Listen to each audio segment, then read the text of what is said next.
Good morning, tubers. How you all doing out there? So today a video guide for you with my top 10 tips, tricks, hints and just general advice really on how to get the best out of your game and how to be your best in Paragon. I am absolutely loving this game. If you have not yet ventured into Paragon, there is something wrong with you.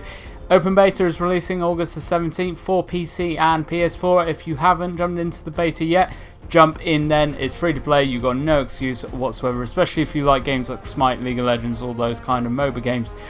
So without further ado, let's get into this. So number one is making sure when you are picking your characters in a team that it is balanced. It is no good having 5 caster classes or caster heroes, because you will get absolutely demolished and the other team will wipe the floor with you.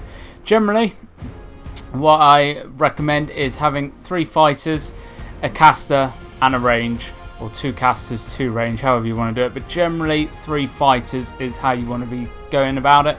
So one of you can be a tank, the other 2 can be actual decent melee damage, and you can obviously dish out the pain, whereas you've got 2 range classes then as well, which are also helping in team fights.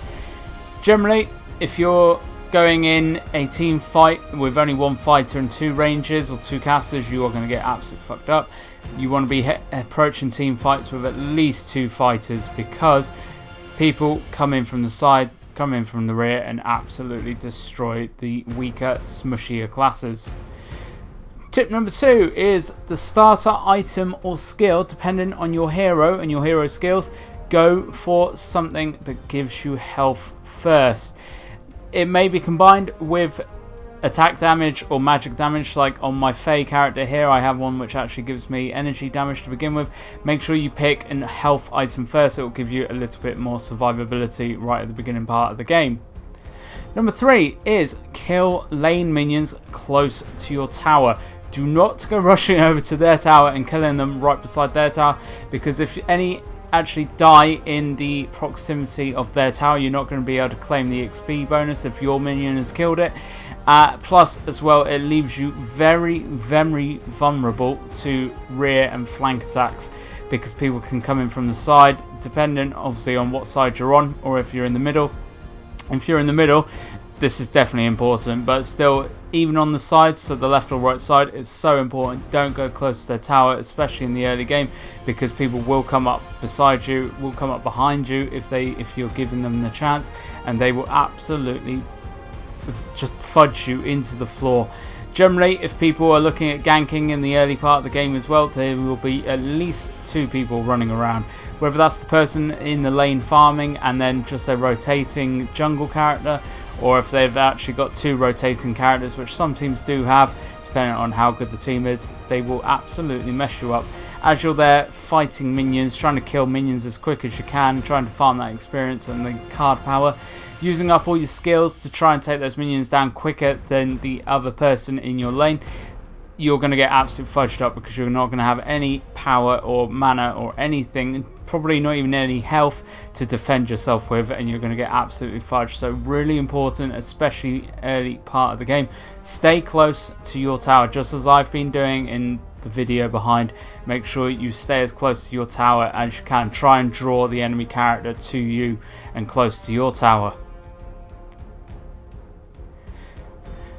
Moving on into tip number 4. Generally, as a rule of thumb, I would say get 6 card power before returning to base the first time. This is obviously in conjunction with farming minions and staying close to your tower. Try and stay there until you get at least 6 card power before returning to the base and actually upgrading your cards.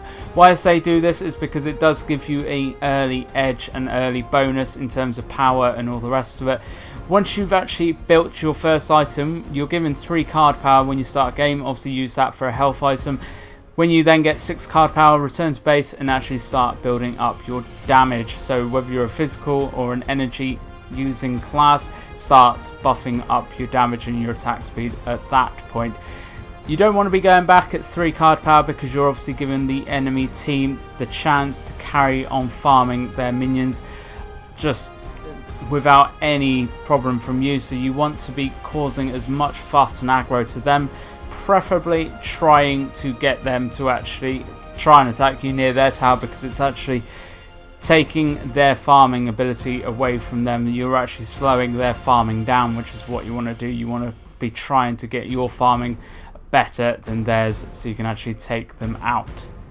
So tip number 5 is always pick up red and blue buffs. Blue buffs will actually increase your mana regen, and it increases your cooldown reduction on your skills. Really useful, especially for magic classes, but useful for everyone. Your red actually increases your attack damage. I believe that's energy and physical, and it also increases your movement speed on hit. Very, very useful for any class.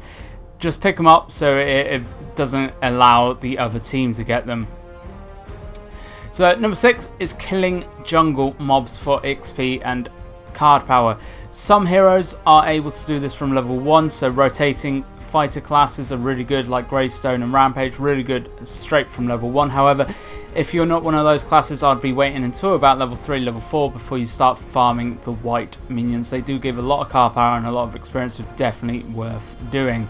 7 is rotating lanes quickly. In conjunction with this is also keeping an eye on your mini-map at the top right. Keep an eye on that bad boy, and if you can see a bit of a team fight happening in one of the areas, so one of the lanes, have a look over it, see how much health your team are on, their team are on, and you can kind of judge if you're going to be helpful or if you're going to be a hindrance. If you're going to be a hindrance, stay away, continue farming your minions. If you're going to be helpful, run over there, try and flank them, try and attack them from the rear, try and block their exit either with skills or just by literally getting in the way with your character, because people cannot run through other people's characters, which is a very useful skill. Try and block them from running away, whereas your team are dishing out all the damage onto that person and really trying to take those people down. Tip number 8 is making sure you build hero card decks. You're given this option from account level 5. Soon as you're given this option, go and build a card deck, because whatever card deck you can build is going to be better than the starter card decks they give you.